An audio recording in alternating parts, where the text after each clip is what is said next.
मैं अपनी ज़ुबान से नहीं कह रहा हूँ।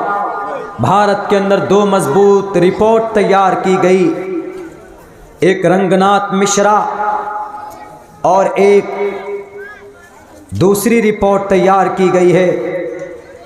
दोनों रिपोर्ट में रंगनाथ मिश्रा ने यह भी कहा, सच्चर कमेटी ने भी ये बात कही। दो रिपोर्ट, रंगनाथ मिश्रा की रिपोर्ट और सच्चर कमेटी की रिपोर्ट, इन्होंने ये तहकीक की कि आखिर ये माजरा क्या है। जिस कौम के आखिरी नबी पर पहली वही अल्लाह के तरफ से पढ़ने की हो कि इक़रा के पढ़ो, लेकिन आज उसी कौम के तकरीबन 52% बच्चे पढ़े लिखे नहीं।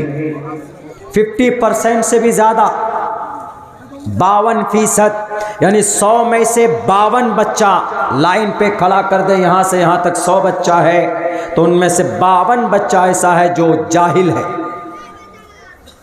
किसकी रिपोर्ट? सच्चर कमेटी की रिपोर्ट। और उसको आश्चर्य हुआ इस बात पर कि जिस कौम के नबी को अल्लाह ने पहले मर्तबा में वही जो की तो ये कहा इक़रा के पढ़ो, इक़रा बिस्मि, अपने रब के नाम से पढ़िए।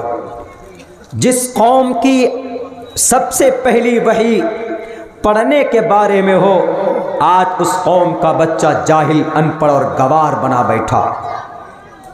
आज उस कौम का बच्चा दोनों एतबार से जाहिल है। अपने मजहबी एतबार से भी अपने मसाइल को नहीं जानते, कुरान को नहीं जानते, शरीयत को नहीं जानते, और मजहबी दीन दुनियावी एतबार से भी the completely they are illiterate, वो जाहिल है। हमारे बहुत सारे बच्चे बहुत कुछ नहीं जानते हैं दुनिया के बारे में। एकेडमिक क्वालिफिकेशन में भी ज़ीरो हैं हमारे बच्चे।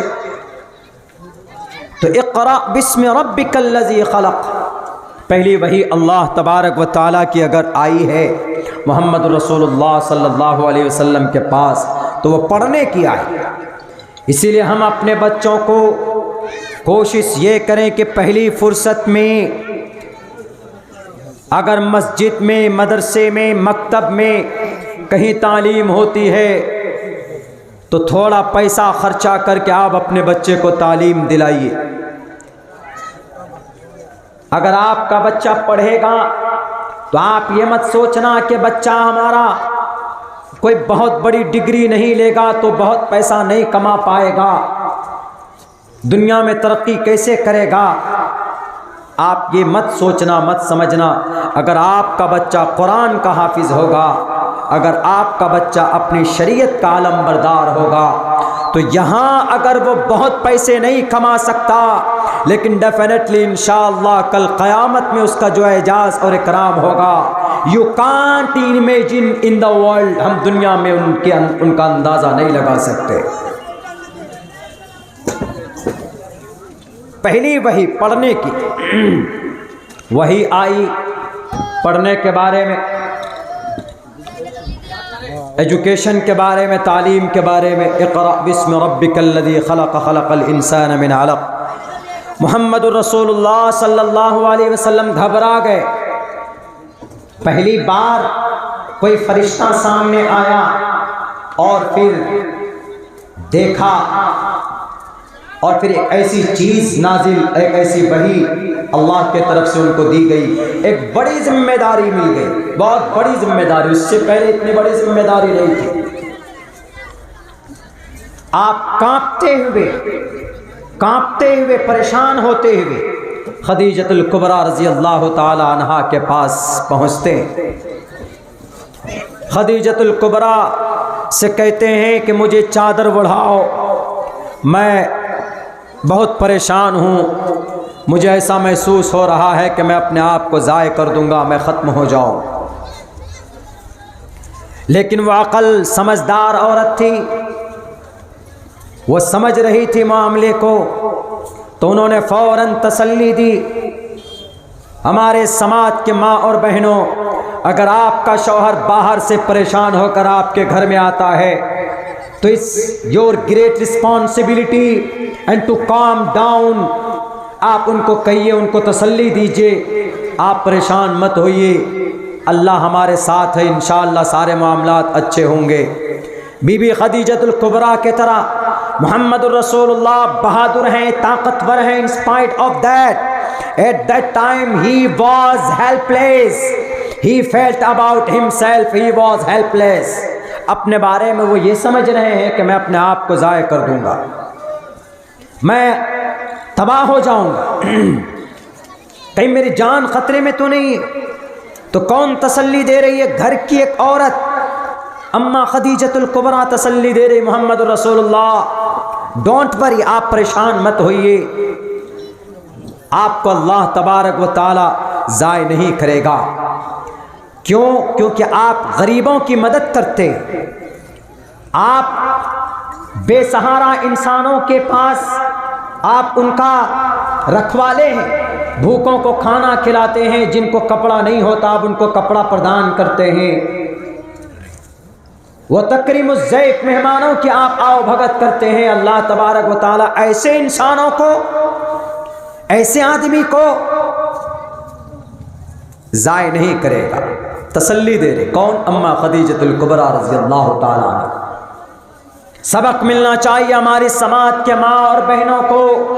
अगर आपका बड़ा बेटा शहर से बाहर से आता है, परेशान होता है, पसीने में है, प्यास लगी हुई है, तो पानी लेकर जाइए, तसल्ली दीजिए। ये सुन्नत खदीजतुल कुबरा है। जब पहली नबूवत मिली मोहम्मद रसूलुल्लाह को तो परेशान हो गए, तो तसल्ली देने वाला उस वक्त कोई नहीं था। अगर किसी ने तसल्ली दी थी तो घर की एक औरत ने तसल्ली दी, उसका नाम खदीजतुल कुबरा रज़ी अल्लाह ताला अन्हा। सबक मिलता है हमें मोहम्मद रसूलुल्लाह की ज़िंदगी से। आप अलैहिस्सलातु वस्सलाम को तसल्ली दी, आप थोड़े ठंडे हुए, बैठे। उसके बाद फिर वर्क़ा बिन नौफल के पास लेकर के अम्मा खदीजतुल कुबरा गई। चलिए डॉक्टर के पास, क्या मसला, क्या परेशानी। गए, जाने के बाद सारा माजरा सुनाया कि ऐसे ऐसे ऐसे हुआ। तो वर्क़ा बिन नौफल ने कहा कि खुदा की कसम, ये वही नामूस आज़म है जो इब्राहीम, जो ईसा के पास, मूसा के पास आते थे अल्लाह की तरफ से पैगाम लेकर।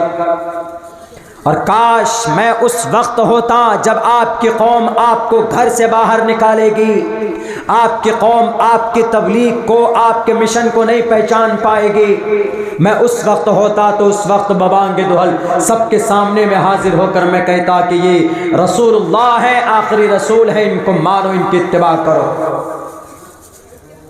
ताज्जुब में पड़ गए कि क्या हमारी कौम हमको मक्का से निकाल देगी? जी,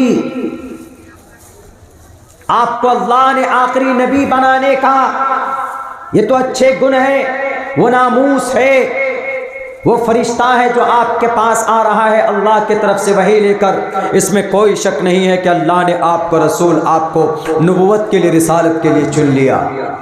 कुछ दिन तक सिलसिले नबूवत रुक गया, कुछ समय तक, कुछ दिनों तक, कुछ मुद्दत तक आप अलैहिस्सलाम चूँकि परेशान थे, इसलिए मोहम्मद रसूलुल्लाह सल्लल्लाहु अलैहि वसल्लम को हिम्मत मिले, वो दर्द भूल जाए, फिर दोबारा नबूवत, फिर अल्लाह तबारक व तआला की तरफ से वही शुरू की जाती। मेरे भाइयों, जो लोग कहते हैं ना कि मोहम्मद रसूलुल्लाह ने अलग से शुरुआत की इस धर्म की, इसकी तबलीग की, मोहम्मद रसूलुल्लाह ने इसको रचा, 100% नहीं, 150-200% गलत है वो। इक़रा बिस्मि रब्बिकल लज़ी खलक़, तुम्हारा रब जिसने पैदा किया। और अब से पहले अल्लाह तबारक व तआला ने जिन नबियों के ज़रिए से अपनी वहदानियत का प्रचार प्रसार करवाया, ये मोहम्मद रसूलुल्लाह भी उसी काम को आगे बढ़ाएंगे। वो प्रोसेस था मोहम्मद रसूलुल्लाह की शुरुआत का कि आपको कैसे काम करना है। तो पहले ये कहा कि जानकारी हासिल कर लीजिए, आप अपने रब के बारे में जान जाइए। मोहम्मद रसूलुल्लाह सल्लल्लाहु अलैहि वसल्लम जहाँ पर थे, वहाँ के लोग, मक्का के लोग, कुफ़ार मक्का, मुशरिकीन मक्का, आप अलैहिस्सलाम को नबूवत मिलने से पहले वो बुतों को पूजते थे। कौन सा बुत?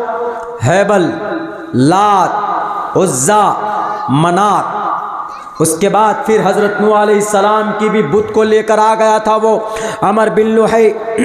आपकी नबुवत से पहले की बात, ज़माने जाहिलियत की बात।